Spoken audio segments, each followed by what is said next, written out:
اللهم صل على سيدنا ومولانا محمد. اعوذ باللہ من الشیطان الرجیم. بسم اللہ الرحمن الرحیم. السلام علیکم ورحمۃ اللہ وبرکاتہ. میں ہوں محمد بلال اور آپ دیکھ رہے ہیں اسلامک چینل پیراڈائز ان اسلام.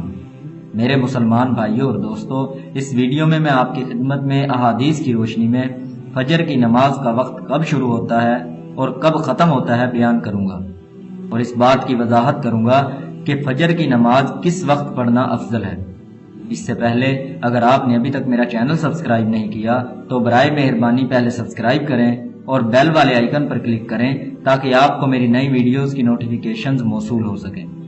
میرے مسلمان بھائیوں اور دوستو، رات کے بالکل آخری وقت میں مشرق کی طرف یعنی جس طرف سے سورج طلوع ہوتا ہے، آسمان کی لمبان پر کچھ سفیدی دکھائی دیتی ہے جسے صبح کاذب کہتے ہیں، اور پھر اس کے بعد تھوڑی دیر میں آسمان کے کنارے پر چوڑان میں سفیدی معلوم ہوتی ہے اور آنن فانن بڑھتی جاتی ہے اور تھوڑی دیر میں بالکل اجالا ہو جاتا ہے. تو جب سے یہ چوڑی سفیدی دکھائی دے اسے صبح صادق کہتے ہیں، اور صبح صادق سے فجر کی نماز کا وقت شروع ہو جاتا ہے اور سورج کے طلوع ہونے تک فجر کی نماز کا وقت باقی رہتا ہے. اور جب آفتاب کا ذرا سا کنارہ نکل جاتا ہے تو فجر کی نماز کا وقت ختم ہو جاتا ہے. جیسا کہ مسلم شریف میں سمرہ بن جندب رضی اللہ تعالی عنہ سے روایت ہے کہ حضور اکرم صلی اللہ علیہ وسلم نے ارشاد فرمایا کہ بلال کی آذان تمہیں سحری کھانے سے نہ روکے رکھے اور نہ اس طرح افق میں اونچی ہونے والی سفیدی روکے یہاں تک کہ وہ اس طرح پھیل جائے یعنی صبح صادق طلوع ہو جائے. اس حدیث پاک سے معلوم ہوا کہ فجر کی نماز کا وقت صبح صادق سے شروع ہوتا ہے. میرے مسلمان بھائیوں اور دوستو، فجر کی نماز کو اسفار یعنی روشنی میں پڑھنا افضل ہے.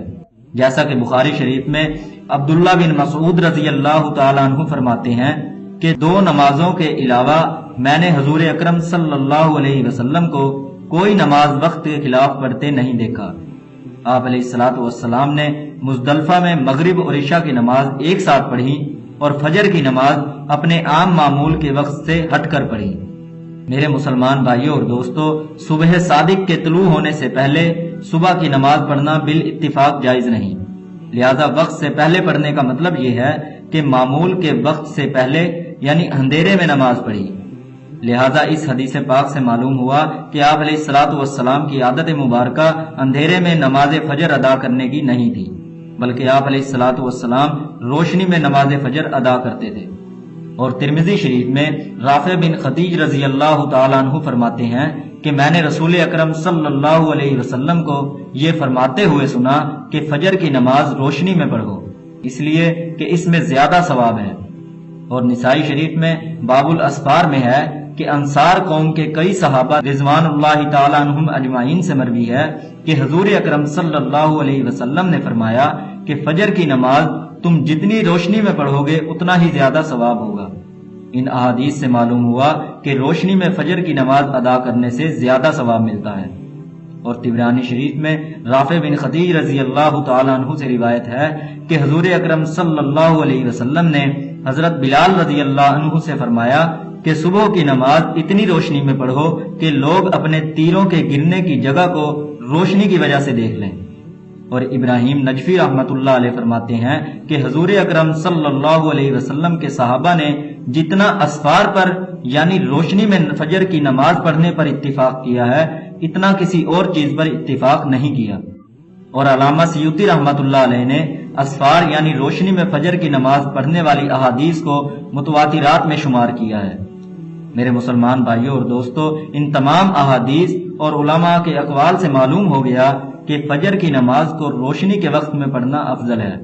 باقی وہ احادیث جن میں اس بات کا ذکر ہے کہ آپ علیہ الصلوۃ والسلام اندھیرے میں صبح کی نماز پڑھتے تھے، ان کی 4 وجوہات ہیں. پہلی وجہ یہ ہے کہ بے شک آپ علیہ الصلوۃ والسلام کا عمل عام طور پر اندھیرے میں نماز پڑھنے کا تھا، لیکن عوام کی سہولت کے لیے آپ علیہ الصلوۃ والسلام ہی نے امت کو روشنی میں پڑھنے کی ترغیب دی ہے. تو آپ علیہ الصلوۃ والسلام کے ارشاد کی وجہ سے امت کے لیے روشنی میں ہی نماز پڑھنا افضل ہے. اور دوسری وجہ آپ علیہ الصلوۃ والسلام کی اندھیرے میں نماز پڑھنے کی یہ ہو سکتی ہے کہ آپ علیہ الصلوۃ والسلام کے زمانے میں عورتیں جماعت میں شرکت کرتی تھی، تو ان کے پردے کی رعایت کی وجہ سے آپ علیہ الصلوۃ والسلام اندھیرے میں نماز پڑھاتے تھے۔ اور تیسری وجہ یہ ہو سکتی ہے کہ اندھیرا مسجد کے کمرے میں ہوتا تھا، نہ کہ مسجد کے صحن میں۔ اور چوتھی وجہ یہ ہے کہ فعلی احادیث اندھیرے میں یا روشنی میں پڑھنے کے بارے میں متعارض ہیں، البتہ قولی احادیث روشنی کے بارے میں ہیں اور ان میں کوئی تعارض نہیں ہے، لہذا روشنی میں نماز پڑھنے والی احادیث پر عمل کرنا افضل ہے۔ میرے مسلمان بھائیوں اور دوستو، اس ویڈیو میں نے آپ کی خدمت میں احادیث کی روشنی میں فجر کی نماز کا وقت اور فجر کی نماز کس وقت ادا کرنا افضل ہے بیان کیا ہے۔